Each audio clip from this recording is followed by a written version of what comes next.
Whenever I'm applying to a scholarship, grad school program, fellowship program, I always use the same formula in my personal statement. And I'm going to share that formula with you today. So, the first thing you would start with is your hook. What I like to do is drop the reader into a moment or situation from my life that showcases the work that I'm doing, or drop them into a situation that showcases a problem or question that I am passionate about solving or answering. Oh, that's an interesting experience. Like, I wonder why that was brought up. So then after you do your hook, you're going to zoom out and provide context. You need to show them why this random story from your life is relevant and the things in your development and in your life path that puts you in this position.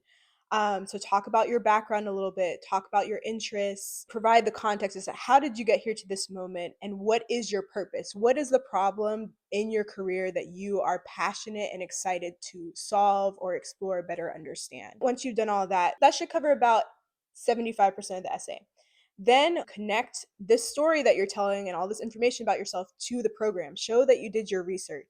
You don't want them to be like, wow, I just sat through and heard this whole story about this interesting person, but I have no idea what does that have to do with us. You want to make the connection of how the program fits into this clear vision that you have for the future, the path that you are on. How does this program align with you? And then finally, if you really have it together, what I like to do is do my conclusion, connecting it back to the story that I told at the beginning, bringing it full circle. That really communicates to the person reviewing your application, oh wow, they really took their time. They wanted to write a story. They took me on a journey. They held my hand and they brought me to the end, and it was all leading up to something. It was all building something, which tells them that the essay was very intentional.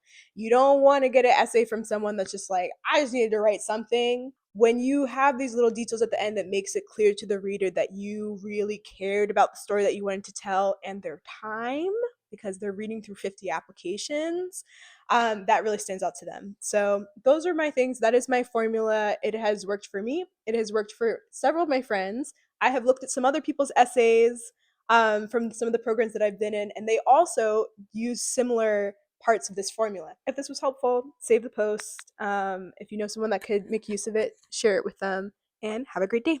Bye.